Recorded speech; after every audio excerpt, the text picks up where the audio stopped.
मैं तुम्हारा साथ निभाऊंगा। और शिव कहते हैं, भगवान देवादिदेव महादेव कहते हैं, भगवान शंकर कहते हैं कि तुम एक लोटा जल चढ़ाना मत छोड़ना, मैं तुम्हारा साथ निभाऊंगा, आखिरी तक निभाऊंगा,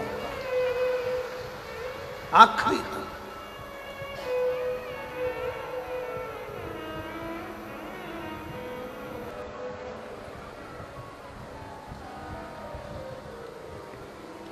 सबके हृदय में, सब में रब समाया है, जित देखो उस रब की ही माया। यदि सबके हृदय में सबकी, यदि सबके अंदर शंकर विराजमान है, ईश्वर विराजमान है, शिव विराजमान है, भगवान विराजमान है, तो फिर भगवान इनको दुख देता ही क्यों है? क्योंकि भगवान ही तो बैठा है ना सबके हृदय में, फिर दुख देने का कारण क्या? फिर तकलीफ देने का कारण क्या?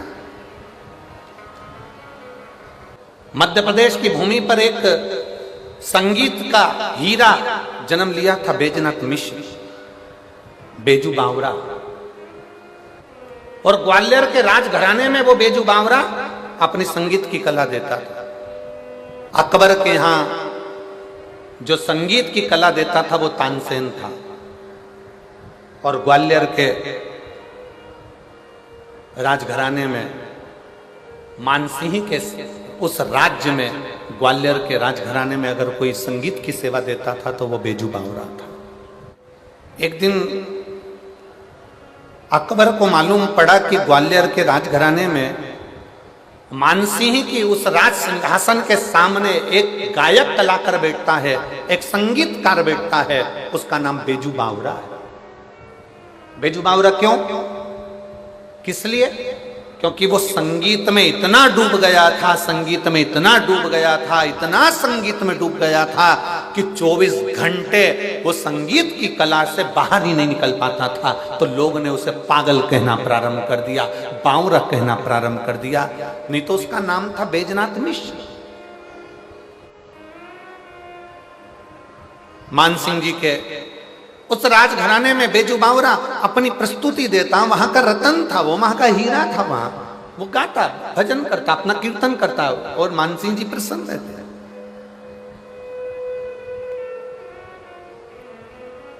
महाराज अकबर को मालूम पड़ा, जरा देखिएगा कितना विचित्र कथा है, बहुत सावधानी से सुनिएगा जरा। ये उनके मुंह पर, ये कथा उनके मुख पर थप्पड़ है जो कहते हैं सनातनी पत्थर की पूजन करते हैं। ये कथा उनके मुख पर थप्पड़ है, जो कहते हैं कि पत्थर की पूजन करते हो तुम हिंदू, तुम सनातनी पत्थर को पूजते हो। बेजू बावरा ने अकबर के राजघराने में जाकर बताया था कि पत्थर की पूजन का प्रमाण किया।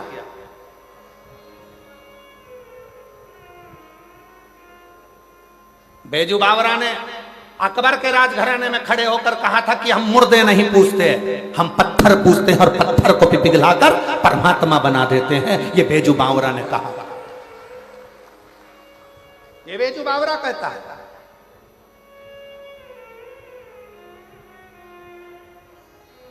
अकबर को मालूम पड़ा, सूचना मिली अकबर को,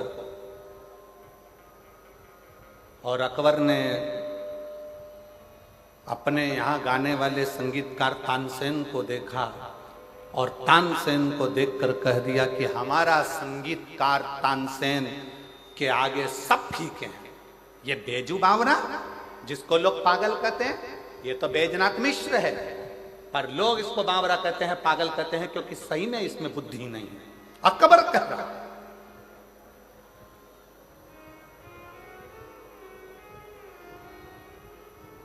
अकबर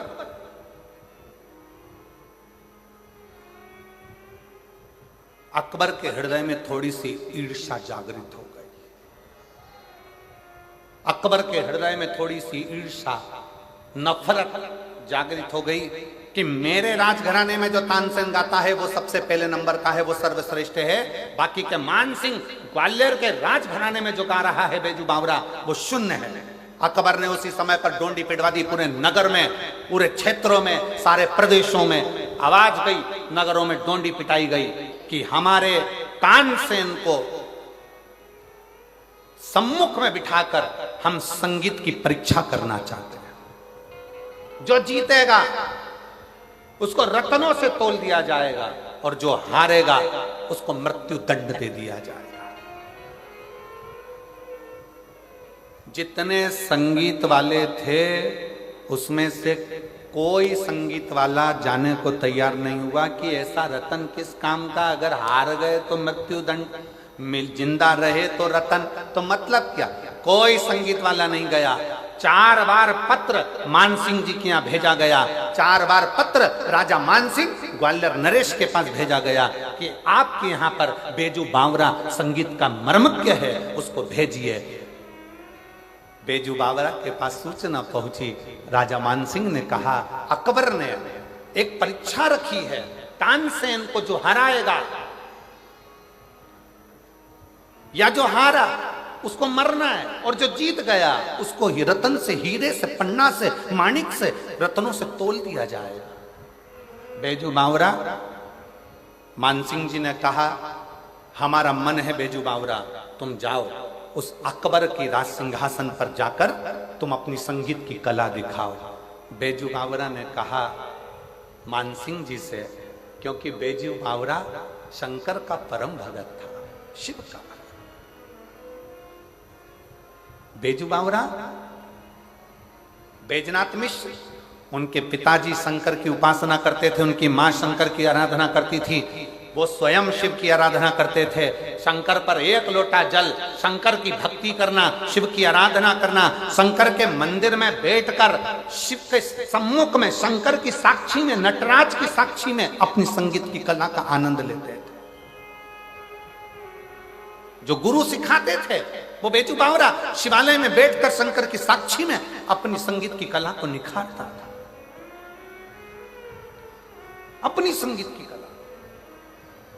और शिव महापुराण की कथा कहती है, शंकर की कथा कहती है, अगर बच्चा पढ़ने में कमजोर है, बच्चे का विवेक कमजोर है, बच्चे की बुद्धि कमजोर है, बच्चा सक्सेस नहीं हो रहा, सफलता नहीं मिल रही है, उसका जॉब नहीं लग रहा है, कहीं वो आगे बढ़ नहीं पा रहा है, तो उन बच्चों से निवेदन है, शंकर के मंदिर में 1 लोटा जल चढ़ाओ, थोड़ा सा जल झेल कर नंदी के पास बैठकर उस जल का आचमन करना प्रारंभ कर दो। तुम्हें खुद मालूम पड़ने लगेगा कि तुम जो पढ़ रहे हो तुम्हें याद होना चालू हो जाएगा, तुम अच्छे से अच्छे नंबर पाकर आगे बढ़ना प्रारंभ कर दोगे। विद्या अध्ययन भी करो, खूब पढ़ो, लगनता से पढ़ो, अपना कर्म करो, रात दिन एक करो, और शंकर जी पे 1 लोटा जल चढ़ाकर पीना प्रारंभ करो। जो माताएं कहती हैं मेरी याददाश्त कमजोर हो गई, मैंने सामान यहाँ रखा था भूल गई, ना जाने कैसे सामान भूल गया, ना जाने कैसे ऐसा हो गया। जो माताएं कहती हैं, भाई लोग कहते हैं हम भूल जाते हैं, याददाश्त कमजोर हो गई, 60 के ऊपर के हो गए इसलिए याददाश्त चली गई, नहीं।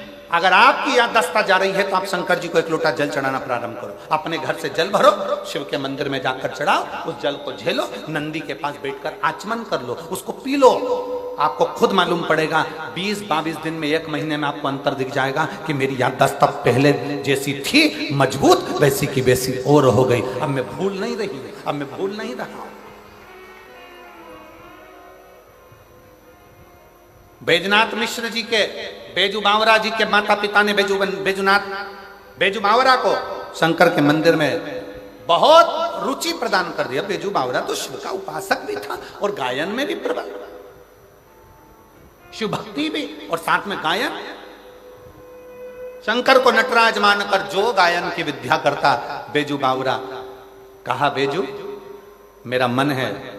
मानसिंह जी बोले जाओ उस अकबर के दरबार में जाओ और तानसेन के सामने संगीत की परीक्षा है, जाकर उत्तीर्ण होकर आओ। जाओ। बेजू बावरा ने विचार किया कि मानसिंह जी को क्या बोलूं, क्या बोलूं मैं राजा मानसिंह, क्या कहा जाए राजा मानसिंह जी को। और बेजू बावरा ने राजा मानसिंह जी से कहा आपकी जैसी आज्ञा हो मैं वो करने को तैयार हूं, पर एक निवेदन है महाराज, एक निवेदन। बहुत सावधानी से कथा को सुनिएगा। ये दिल को छूने वाली कथा है, हृदय को छूने वाली। महाराज मैं अकबर के राज्य में, मैं अकबर के प्रदेश में जाकर मैं परीक्षा देने को तैयार हूं, पर बात एक ऐसी है कि जो हारेगा, जो हारता है उसको मृत्यु दंड मिलेगा, मृत्यु दंड।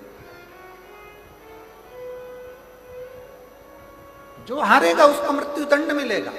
बात केवल इतनी सी। तो मान सिंह जी ने कहा बेजू बावरा से, क्या बेजू बैद्यनाथ, क्या तुमको अपने आप पर भरोसा नहीं है? बैद्यनाथ ने कहा मुझे अपने आप पर भरोसा पूरा है। फिर दिक्कत क्या है? दिक्कत यह है कि जो हारेगा उसको तो मृत्यु दंड मिलेगा ना, चाहे कोई भी हारे, मृत्यु दंड तो उसको मिलेगा। मरेगा वो, मर जाएगा। क्या चाहते हो? बैजू बावरा ने कहा मैं जाऊंगा, तानसेन के सामने जाऊंगा, अकबर के राजघराने में जाऊंगा, अकबर के पास पहुंचूंगा और मैं भी अपनी परीक्षा दूंगा। मना नहीं है। आज बैजू बावरा तैयार होकर अकबर की सभा में पहुंच गया। अकबर की सभा,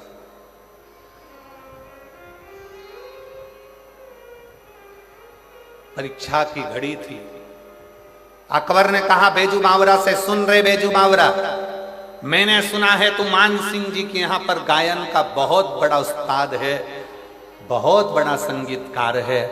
तो बैजू बावरा ने हाथ जोड़कर अकबर के सामने कहा कि मैं काय का बहुत बड़ा उस्ताद तो मेरा वहीं रह गया, वो कैलाश अधिपति, वो शंकर, वो शिवालय में रहने वाला मेरा शिव, वो रहा, वो उस्ताद, वो उस्ताद। बस मालूम है ना बैजू बावरा, जो हारेगा उसको मृत्यु दंड मिलेगा। मालूम है ना तेरा? जो हारेगा उसको मृत्यु दंड मिलेगा। एक तरफ तानसेन, दूसरी तरफ बैजू बावरा।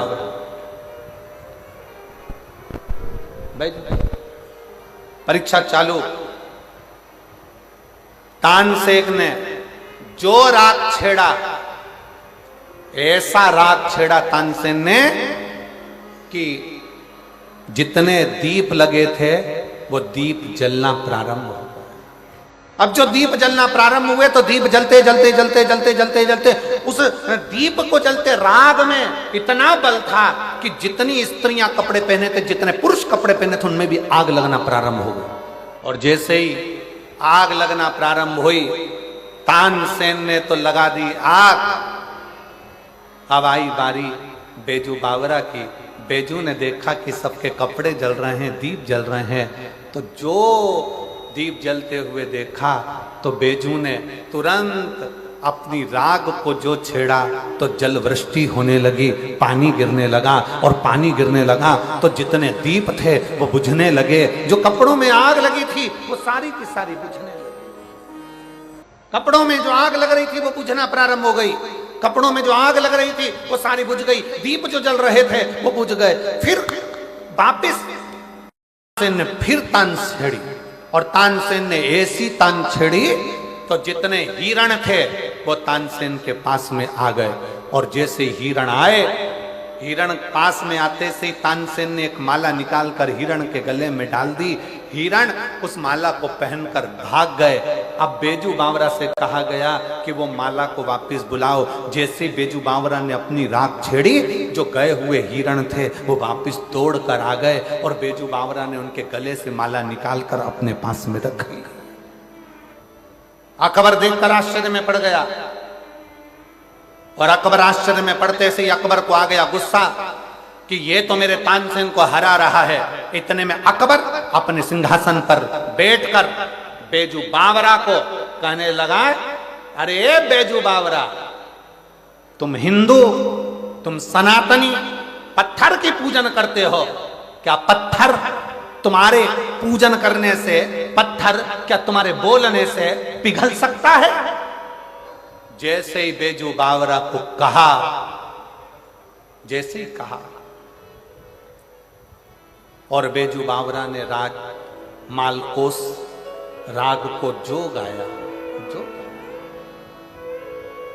बैजू बावरा ने जैसे ही राग मालकोस गाना प्रारंभ करा, क्योंकि तुरंत तानसेन के सामने बैजू बावरा से कहा गया, तुम सनातनी, तुम हिंदू पत्थर की पूजन करते हो, क्या पत्थर तुम्हारी बात सुनता है? क्या पत्थर तुम्हारे कहने से पिघलता है? क्या पत्थर पिघलेगा? बैजू बावरा ने कहा, पत्थर पिघला कर ही रहूंगा। और बैजू बावरा ने जो मालकोस राग गाना प्रारंभ करा, सामने देखा कि एक पत्थर अकबर ने सामने रख दिया, रखते से ही, और जो बैजू बावरा ने भगवान शिव का नाम लेकर गाना प्रारंभ करा, पत्थर पिघलना प्रारंभ हो गया, पत्थर पूरा पानी की तरह हो गया, पत्थर पानी की तरह हुआ। बैजू बावरा ने अपना तानपुरा लिया, पत्थर को उस गीले से, उस जो पतला तरल पदार्थ बन गया था, जो पानी बन गया था, उसमें अपना तानपुरा रख दिया, तानपुरा रखा। बैजू बावरा ने गाना जैसे बंद करा, पत्थर ठंडा हुआ, ठंडा होकर वापिस वो तानपुरा उसमें गढ़ गया, उसमें जम गया। अब बैजू बावरा ने कहा तानसेन से, अब तुम गाओ और मेरा ये तानपुरा निकाल कर बताओ। तानसेन हाथ जोड़ लिया कि मैं इस तानपुरे को नहीं निकाल सकता। बैजू बावरा ने अकबर से कहा, सुन अकबर, तेरे नगर में मैं परीक्षा देने के लिए आया हूं, पर इतना याद रखना अकबर, अगर दिल में प्रेम हो, सच्चा विश्वास हो, सच्ची भक्ति हो, श्रद्धा भरोसा पूर्ण हो, तो पत्थर भी पिघलता है। इसलिए हिंदू पत्थर की पूजन करता है, इसलिए हिंदू पत्थर की पूजन करता है। क्यों? क्योंकि हिंदू सनातनियों में वो बल होता है कि पत्थर को परमात्मा मानकर पूजते हैं, तो पत्थर में भी परमात्मा को प्रकट कर लेते हैं। वो परमात्मा का बल एक सनातनी में होता है। जो आपसे कहते हैं ना, आजकल के नवयुवक लड़के लड़कियां आपस में बात कर कर कह देते हैं सोशल मीडिया पर, कहाँ हिंदू तो पागल हो गया, सनातनी तो पागल हो गया, पत्थर की पूजन से क्या होता है, पत्थर की पूजन से क्या होता है। हमारे सनातन धर्म की मूलता है, बैजू बावरा अकबर के सामने बैठकर अपने प्रेम की वाणी से, अपनी लयता से, अपने शब्दों से पत्थर को पिघला देता है। और वही बैजू बावरा अकबर के सामने कहता है, ये सनातन धर्म है, ये हिंदू है कि पत्थर को भी अगर भाव से पूछता है तो उसमें भी परमात्मा प्रकट कर लेता है। ये सबके हृदय में शिव है, सबके हृदय में भगवान है, तो फिर भगवान दुख क्यों देता है? क्योंकि हमारी भक्ति हम प्रकट नहीं कर पाते, हमारा विश्वास हम प्रकट नहीं कर पाते, हमारी श्रद्धा हम प्रकट नहीं कर पाते। भगवान तुम्हारे छल से कभी प्रसन्न नहीं हुआ, भगवान तुम्हारे दिखावे से कभी प्रसन्न नहीं हुआ, भगवान तुम्हारे कपट से कभी प्रसन्न नहीं हुआ। तुमने बहुत सारा अपने शरीर को मालूम पड़े चंदन लगा लिया, खूब अपने खूब सारा बाल बढ़ा लिया, खूब सारा वस्त्र भी पहन लिया, खूब आडंबर भी कर लिया, और सोचो कि परमात्मा तुम्हारे सामने प्रकट हो जाए। परमात्मा प्रकट नहीं होता। परमात्मा को प्रकट करने के लिए निर्मल मन सो मोहि पावा, मोहि छल छिद्र कपट ना भावा। तुम्हारा नूतन मन होगा, हृदय होगा, तो परमात्मा प्रकट हो सकता है।